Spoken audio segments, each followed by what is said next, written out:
हमें हमेशा लगता है कि वक्त हमारे पास है, हम कल किसी से माफ़ी मांग लेंगे, लेकिन समय हमें कभी माफ़ करने का मौका नहीं देता।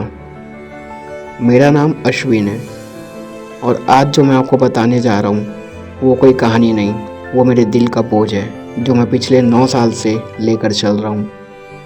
हम 4 दोस्त थे, मैं, सपना, समीर और नेहा। स्वागत है दोस्तों आप सभी का चैनल आवाज़ दहशत पर। और ये कहानी मुझे अश्विन ने बताई थी, तो आज की कहानी हम अश्विन के थ्रू ही सुनेंगे।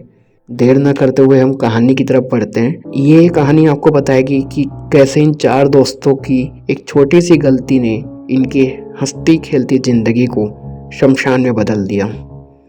अगर आपको वीडियो अच्छी लगी तो वीडियो को लाइक करना, इस प्रकार की कहानियों के लिए यार चैनल को सब्सक्राइब ज़रूर करना। अक्टूबर 2017, भोपाल। हम सभी भोपाल से थे और हम 4 दोस्तों का एक ग्रुप था और इस ग्रुप की जान थी नेहा।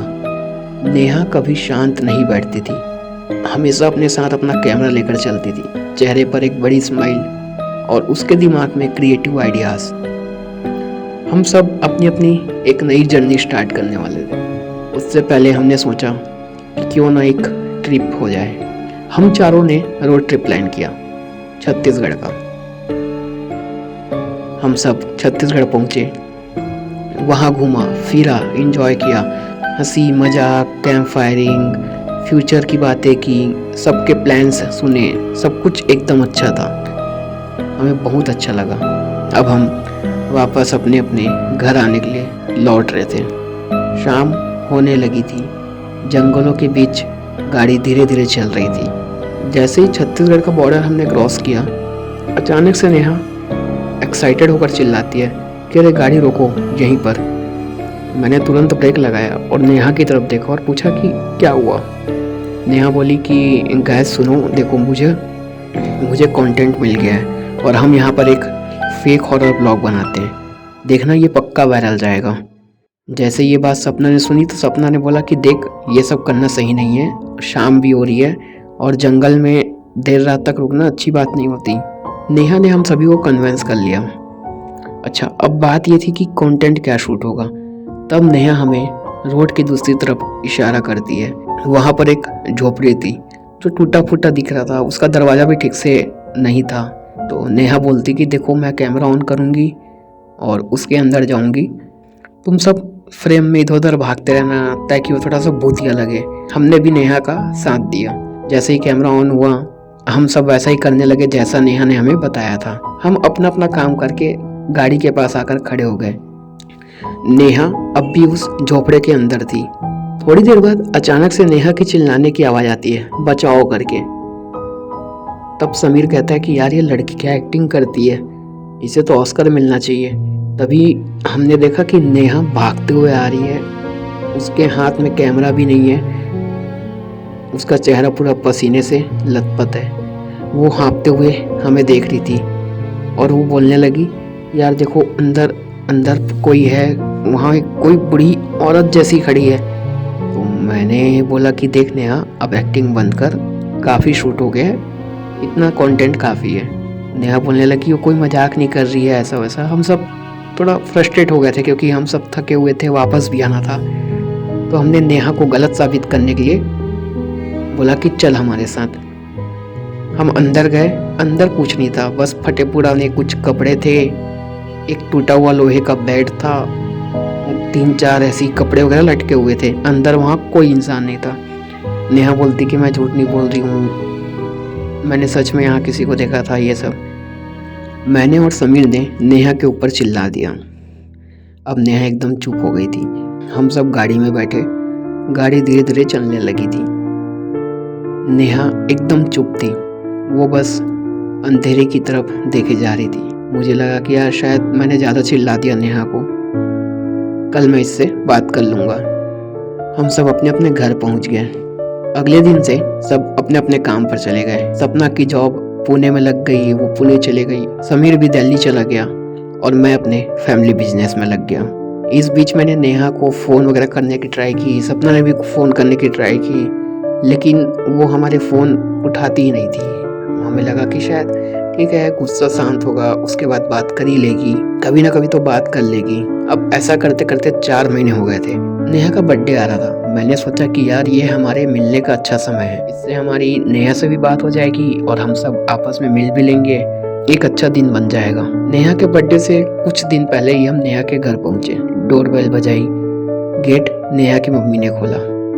हमने नेहा की मम्मी को देखा तो उनकी हालत थोड़ी सी अजीब हो गई थी। ऐसा लग रहा था कि वो काफी दिन से रो रही हैं, उनकी आंखें सूजी हुई हैं, लाल हो चुकी हैं। आंटी ने हमें अंदर बुलाया, हम अंदर बैठे। आंटी ने हमें अंदर बुलाया, हम अंदर आकर बैठे। हमने आंटी से नेहा के बारे में पूछा। नेहा के बारे में सुनते ही वो थोड़ा सा चुप हो गई थी, इधर उधर देख रही थी, ऊपर के कमरे की तरफ देख रही थी। हमने दोबारा पूछा कि आंटी नेहा कहाँ है। आंटी हमारी तरफ देखकर थोड़ा इमोशनल हो गई और बताने लगी कि बेटा, जब से तुम लोग ट्रिप से आए हो तब से नेहा बिल्कुल बदल गई है। वो एकदम शांत रहने लगती है, अपने कमरे से कभी बाहर नहीं आती, कभी कभी 3-4 दिन तक के खाना नहीं खाती, तो कभी कभी ऐसा होता कि एक रात में ही पूरे घर का खाना खा लेती थी। हमें समझ नहीं आता था कि उसे क्या हुआ है। कभी रात को उसके कमरे से चिल्लाने की आवाज़ आती थी, कभी रोने की आवाज़ आती थी। जब हम उसके कमरे में जाते थे तो एक अजीब सा स्मेल, जैसे कोई चूहा मर गया हो, या फिर पता नहीं उस स्मेल में मतलब बहुत अजीब सी कैसे रहती थी नेहा, ये हमें कुछ नहीं पता। जब हम उसके पास जाते थे तो देखते थे कि उसके बॉडी में कट्स के निशान हैं, उसने अपने आप को खरोच मारी हुई है, उसके हाथ पैर में हर जगह उसके नाखूनों के निशान है। हमने डॉक्टर वगैरह को भी दिखाया। डॉक्टर्स ने जब चेक किया तो सारे रिपोर्ट्स नॉर्मल थे। डॉक्टर भी बोल रहे थे कि उसे कुछ नहीं हुआ है, वो बस परेशान है। हमने हर तरीके से उसे ठीक करने की कोशिश की, पर पता नहीं नेहा को आखिर हुआ क्या है। ना वो किसी से बात करती थी ना कुछ। सपना हमारे पास से उठी और आंटी के पास जाती है और वो आंटी से कहने लगती कि आंटी, सिर्फ नेहा ही नहीं, शायद ये चीज़ें मेरे साथ भी हो रही है। मैंने सपना की तरफ देखा कि क्या बोल रही है सपना तू। सपना बताती है कि यार जब मैं पुणे में थी तो मुझे अजीब से सपने आते थे, मुझे बार बार वही झोपड़ी दिखती थी। एक औरत ऐसी कुछ तो बोलती थी कि नेहा आ गई है, तुम भी आ जाओ, तुम्हारे दोस्तों को भी ले आओ। ऐसा कुछ कुछ बार बार मेरे सपने में आता था। मुझे लगा कि काम का प्रेशर है, नई जगह है, इस वजह से ये सारी चीज़ें हो रही हैं। तब समीर भी मेरी तरफ देखता है और बोलता है कि भाई, मेरे साथ भी ऐसी कुछ चीज़ें हो रही हैं। कभी कभी मुझे वो जंगल वाला रास्ता याद आता है, तो कभी कभी सपने में मुझे कुछ अजीब सी चीज़ें दिखती हैं, और रात में तो कई बार मुझे स्लीप पैरालिसिस भी हुआ है। ऐसा लगता है कि कोई मेरे ऊपर बैठा है, कोई है, औरत जैसी दिखती है। तो फिर मैं समीर से कहता हूँ कि देख, मैं भी तो तुम लोग के साथ गया था, मुझे तो कभी ऐसा फील नहीं हुआ, ना मेरे साथ ऐसा कुछ हुआ। मैंने आंटी को शांत किया और बोला कि आंटी, क्या हम नेहा से मिल सकते हैं। आंटी ने बताया कि जब डॉक्टर भी नेहा का इलाज नहीं कर पा रहे थे तो हमने ये सारी बात अपने गुरुजी को बताई। गुरुजी ने नेहा का इलाज करने की कोशिश किया, लेकिन वो यहाँ ठीक नहीं हो रही थी, तो गुरुजी उसे अपने साथ हरिद्वार ले गए। वहाँ उनका आश्रम है, अब नेहा उन्हीं के साथ रहती है। अब तक तो ठीक है, उसकी कोई कंप्लेंट नहीं आई है, बट पता नहीं। फिर मैंने सपना और समीर से पूछा कि तुम दोनों मेरे साथ हरिद्वार चलोगे। कुछ टाइम सोचने के बाद उन्होंने हाँ कह दिया। अगले दिन हम तीनों हरिद्वार पहुंचते हैं। हरिद्वार में हम कुछ देर वेट करते हैं। हमें वेट करते करते 2 घंटे हो चुके थे। अब हमारी बारी आती है, हम गुरुजी के पास जाते हैं। हमने उन्हें बताया कि हम नेहा के दोस्त हैं और उससे मिलने आए हैं। उन्होंने एक कमरे की तरफ इशारा किया। हम उस कमरे के अंदर गए, और कमरे के अंदर जैसे ही गए तो हम सबके होश उड़ गए। उसके हाथ पैर बंधे हुए थे। ये सब देखकर हमें हैरानी हुई। तब हमने गुरुजी से पूछा, इसे बांध कर क्यों रखा गया है? तो गुरुजी ने बताया कि ये इतनी ज़्यादा उग्र हो जाती है कि इसे 3-3, 4-4 लोग मिलकर नहीं पकड़ पाते। इसे कंट्रोल करना मुश्किल हो जाता है, इसलिए हमने इसे ऐसे बांध रखा है। हमने गुरुजी से कहा कि कैसे भी करके आप इन्हें ठीक कर दीजिए, क्योंकि डॉक्टर्स भी अब कुछ नहीं कर पा रहे हैं। गुरुजी ने बोला कि उस रात क्या हुआ था।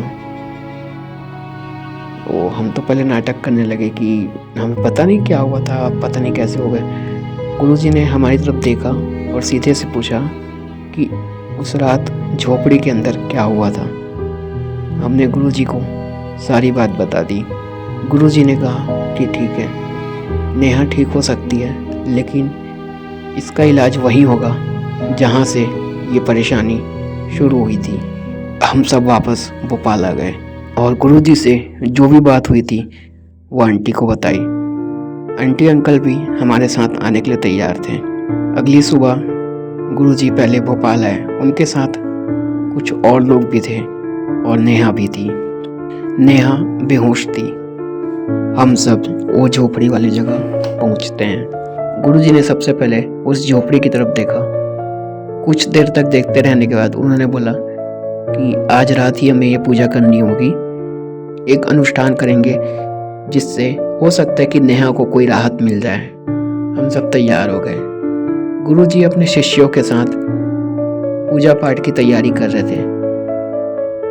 तभी वहाँ पर 7-8 लोग आए और 7-8 लोग आकर हमें थोड़ा धमकाते हुए पूछने लगे कि ये सब क्या हो रहा है। नेहा के पापा ने उन लोगों को सारी बात बता दी।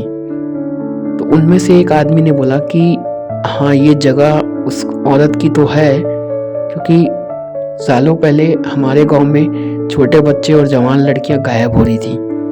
और जब हमने पता किया तो हमें पता चला कि एक बूढ़ी औरत है, वो छोटे बच्चों और जवान लड़कियों की बलि दे रही है अपने किसी काला जादू को पूरा करने के लिए। तो अगले ही दिन हमने तांत्रिक बुलाकर उस औरत को अपने गांव से बाहर निकाल दिया और हमारे गांव को उस तांत्रिक के जरिए बंधवा दिया और उस औरत को हमने यहाँ रहने के लिए जगह बना के दी। उसके बाद से हमारे गांव में किसी भी प्रकार की घटना नहीं हुई थी। जैसे तैसे उन लोगों ने हमें परमिशन दी कि हम यहाँ पर पूजा कर सकते हैं। जैसे ही उन लोगों ने हमें परमिशन दी तो वहाँ पर पुलिस आ गई। पुलिस आकर भी पूछताछ करने लगी कि ये सारी चीज़ें क्या हो रही हैं, ये सब करना सही नहीं है, तुम जंगल के बीच में ये सब नहीं कर सकते। तो नेहा के पापा ने पुलिस वाले को सारी बात बताई, नेहा की हालत दिखाई। पुलिस वाला थोड़ा सा सोच में पड़ा था, तो फिर नेहा के पापा ने उन्हें कुछ पैसे दिए और पुलिस वाले ने हमें अपना काम करने के लिए अलाउ कर दिया। अब रात हो चुकी थी। रात को गुरुजी अपने अनुष्ठान में बैठ चुके थे। उन्होंने यज्ञ कुंड में अग्नि जलाई, सामने नेहा को लेटाया और बस मंत्र पढ़ना शुरू कर दिया। बहुत देर तक उन्होंने मंत्र पढ़ा। मेरे ख्याल से शायद आधी 1 घंटे तक उन्होंने मंत्र जाप किए होंगे। आग की लपटें ऊंची ऊंची उठ रही थी। 1 घंटे बाद अचानक से नेहा उठती है और वो अजीब से जानवरों की तरह बर्ताव कर रही थी। वो भागने की कोशिश कर रही थी। तभी गुरुजी के शिष्यों ने उसे पकड़ लिया और वापस गुरुजी के सामने लाकर बैठाया। नेहा एक अजीब सी आवाज में बोल रही थी, एक ऐसी आवाज जो पहचान नहीं आ रही थी कि वो नेहा है। उसकी आंखें पूरी वाइट हो चुकी थी। वो बस गुरुजी को देखते हुए ये बोल रही थी कि ये लड़की मेरी है, मुझे इस लड़की की बलि देनी है। बस एक बलि और मेरी सिद्धि पूरी हो जाएगी। इस लड़की को मेरे हवाले कर दे, वरना यहाँ मौजूद एक एक लोग को मैं खत्म कर दूंगी। गुरुजी और उस शक्ति के बीच में काफ़ी लंबी बहस चली। वो बीच बीच में मंत्र पढ़ते, वो अपना रिचुअल करने में लगे हुए थे, फिर चिल्लाने लग जाते। उधर से नेहा के अंदर से भी कोई चिल्ला रहा था। आधे घंटे बाद गुरुजी ने एक सौदा किया और उस शक्ति ने हमसे मांगा भोग। भोग में था शराब और मांस। जैसा जैसा उसने बोला था हमने उसे वो लाकर दिया। भोग मिलते ही उसने कहा कि उसे अंदर रख दो। हमने भोग को अंदर रख दिया। जैसे ही हम बाहर आए, मैंने और समीर ने देखा कि नेहा बेहोश हो चुकी है। गुरुजी ने बोला कि अब सब चीज़ ठीक हो चुका है, तुम इसे जल्दी हॉस्पिटल ले जाओ। हम सब वापस शहर आए, वहाँ उसे हॉस्पिटल में एडमिट कराया। डॉक्टर ने नेहा का कंप्लीट चेकअप किया और उन्होंने बताया कि नेहा अब ठीक है, उसकी हार्ट बीट नॉर्मल है, बट वो अभी होश में नहीं आई है, तो हमें 3 से 4 दिन लगेंगे इसे ऑब्जर्व करने के लिए, तभी हम कुछ बता सकते हैं। हम सब बस अब वेट करने लगे थे कि कब नेहा को होश आए, कब हम उससे पूछें। 3 दिन हो चुके थे। नेहा का ट्रीटमेंट तो चल रहा था, लेकिन उसे अब तक होश नहीं आया था। हम सब वहीं हॉस्पिटल में रुकते। नेहा की मम्मी के पास सपना होती क्योंकि आंटी को एक सपोर्ट मिल सके। रात की बात है, समीर अपने घर से आया और मैं अपने घर चला गया। मैं अपने घर जाकर फ्रेश वगैरह हुआ, सोने की तैयारी करने लगा। तभी समीर का फ़ोन आता है। मैंने फ़ोन उठाया और समीर हड़बड़ाते हुए बोल रहा था कि जल्दी से आ जाओ, हॉस्पिटल में गड़बड़ी हो गई है। जितनी जल्दी हो सकता था हॉस्पिटल पहुंचा। हॉस्पिटल में मैंने देखा कि भाग दौड़ मची हुई है, कुछ लोग इधर उधर भाग रहे हैं। समीर भी इधर उधर भाग रहा था। मैंने समीर को रोका और पूछा कि क्या हुआ है। बताता कि मैं सीसीटीवी फुटेज देखने जा रहा हूँ, नेहा गायब है, वो कहीं मिल नहीं रही है। मैंने बोला ऐसे कैसे गायब हो सकती है वो। समीर ने बोला पता नहीं कहाँ चले गई। मैंने बोला कि सीसीटीवी में हम चेक करते हैं। समीर बोलता है कि मैं वहीं जा रहा था। हमने सीसीटीवी फुटेज देखा, उसमें देखा कि नेहा रूम का दरवाज़ा खोलती है, अजीब सी चाल में जिंदा लाश की तरह चलते हुए वो हॉस्पिटल के गेट से बाहर निकलती है और एक डायरेक्शन की तरफ जाती है। जहाँ तक कि हॉस्पिटल का कैमरा कैप्चर कर पा रहा था, नेहा वहाँ तक तो दिखती है। उसके बाद नेहा हमें कहीं नहीं दिखी। हम सब ने हर जगह तलाश किया, जहाँ जहाँ नेहा की होने की पॉसिबिलिटी थी हमने सारी जगह तलाश की, लेकिन हमें नेहा नहीं मिली। नेहा के पापा ने पुलिस में भी मिसिंग कंप्लेंट लिखाई। 10 दिन बाद पुलिस वालों ने भी कह दिया कि हम नेहा को नहीं ढूंढ पाए। शाम को नेहा के पापा ने गुरुजी को फ़ोन किया, उन्हें बताया कि नेहा हॉस्पिटल से गायब हो चुकी है। गुरुजी ने बोला कि उस जंगल में वापस जाकर देखो, क्या पता शायद वहाँ मिल जाए। हम रात को ही वापस उस जंगल जाने के लिए निकल गए। हमें पहुँचते तक सुबह हो चुकी थी। सुबह सुबह हमने देखा कि काफ़ी भीड़ लगी हुई है, एम्बुलेंस आई है, पुलिस की गाड़ियाँ खड़ी हैं। मैं और समीर दौड़ते हुए भीड़ के पास गए तो देखा कि किसी को एम्बुलेंस के अंदर डाला जा रहा था। मैंने पुलिस वाले से पूछा कि यहाँ पर क्या हुआ है। पहले तो उसने मुझसे सवाल जवाब किया कि तुम कौन हो, क्या हो। तो मैंने अपनी सारी बात बताई कि हम एक लड़की को ढूंढ रहे हैं। फिर पुलिस वाले ने बताया कि गांव वाले को आज सुबह इस झोपड़ी के बाहर एक लड़की की बॉडी मिली है। ये सुनकर हम सब डर गए। मैं धीरे धीरे उस बॉडी के पास गया। जैसे ही कपड़ा हटा कर देखा तो वो नेहा थी। हम सब की धड़कनें रुक गई थी। नेहा अब हमारे बीच नहीं थी। आज भी मेरे कानों में नेहा के मम्मी की रोने की वो चीखें और उसके पापा का रोता हुआ चेहरा मेरे सामने आता है। मैं आज भी अपने आप को माफ़ नहीं कर पाया